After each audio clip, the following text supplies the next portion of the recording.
What is up, y'all? Welcome back to Crash Hype. For this video, we'll be taking a look at Agent Venom from the new retro carded Spider-Man wave.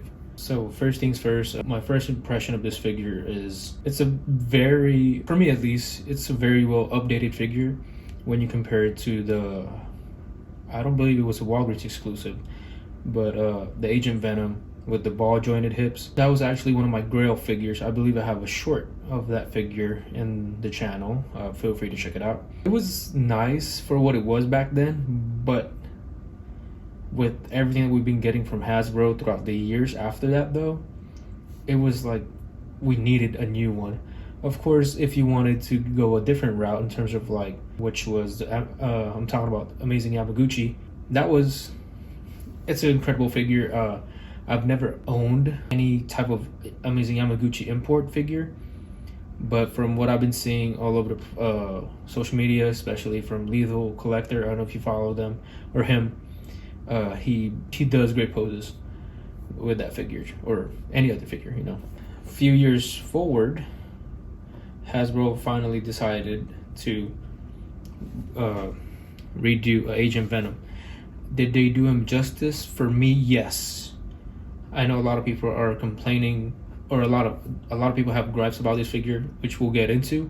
But for what it is, and then for the price you're paying, I'm satisfied. So first, let's start off what he comes with. So right now he just has this Deadpool gun. I think it was like some type of anniversary, but it was the retro carded Deadpool. So I just have him utilizing that. In terms of what he came with, he just came with these. I believe these are very old. They're okay, but they're just so outdated. Like Hasbro, you guys can definitely give us some updated guns. So I didn't even put this in his holster. I have like a regular handgun or pistol. So that's that. And then a little Flash Thompson head, which is pretty sick. I appreciate that a lot. And then of course, I believe it comes with 3 in total of alternate hands. It comes with these open claw-like hands, which are pretty awesome because you can utilize this for any other symbiote characters. And then fisted hands, the figure is utilizing the other fisted hands, so yeah, that's that. And then of course, there we go, trigger hands. So let's get into it. Let's get into height comparison before we get into all the juicy stuff. So over here I have Agent Venom along sharing the table with Ben Reilly of the retro card, my figure of 2024. A little side by side. For this is definitely a new buck. It's definitely a good size comparison or size difference. I believe they should be around the same height, if not. From this perspective, Agent Venom is a little bit taller. I'm not including the gun, of course, just like from right here. So that's nice. And then this doesn't really matter because this is like a younger buck, I guess, a younger buck in terms of Peter in a symbiote suit. But yeah, I just got him this cool pose, so let me get him straight real quick. So here we go. Of course, this one's gonna be shorter as it's on the Amazing Fantasy buck.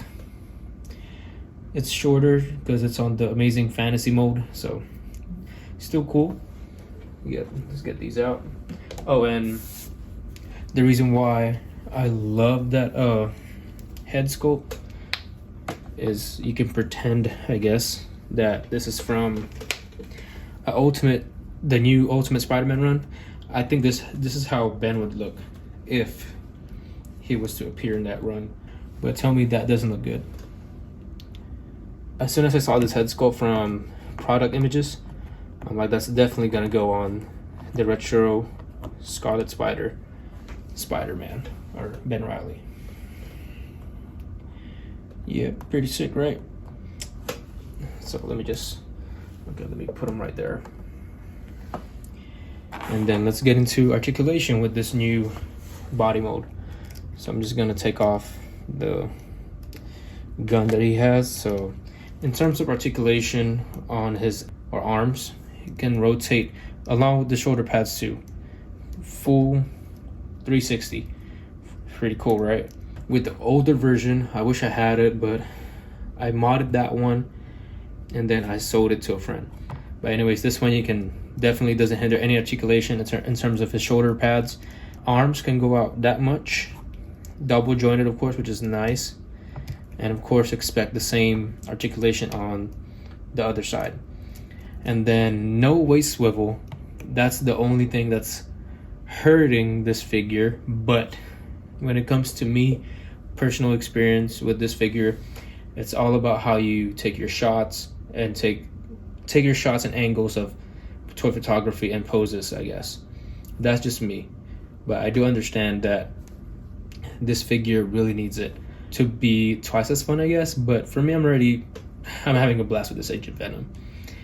And then his legs, surprisingly, it can do all these crazy things. So like you see that right there, kicks out that far, and then you can do all that, like inward, outward, whatever, without scratching the white paint underneath. See, still perfect. And then anyways, tie swivel, double jointed knee, kicks out that far, and I can get this guy into some sick poses in my opinion too. So that's that. And then of course a little ankle rocker. Yeah, see, just not that much, but it's okay. Like I said, I'm still having fun with this figure regardless. And then a little torso articulation. He can do that. And then of course rotation. That's all you get, like in terms of waist, not even waist, but like in terms of rotation in general, that's it.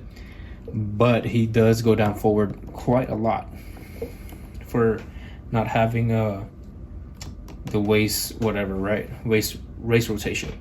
Goes back that far too. And then the head, I think, is on the dumbbell joint. I'm still learning my my terminology with these reviews. So it goes up that far. I saw a buddy on Marvel Legends group. He has he modded his figure, Agent Venom figure, where he looks up quite. I mean, I've done it with my Venom figure. I think he just took a chunk out of the back, and then he can looks up fairly decent. He looks up further with the mod, of course. But yeah, I don't think I'm gonna be modding mine because I'm content. I'm happy with this figure.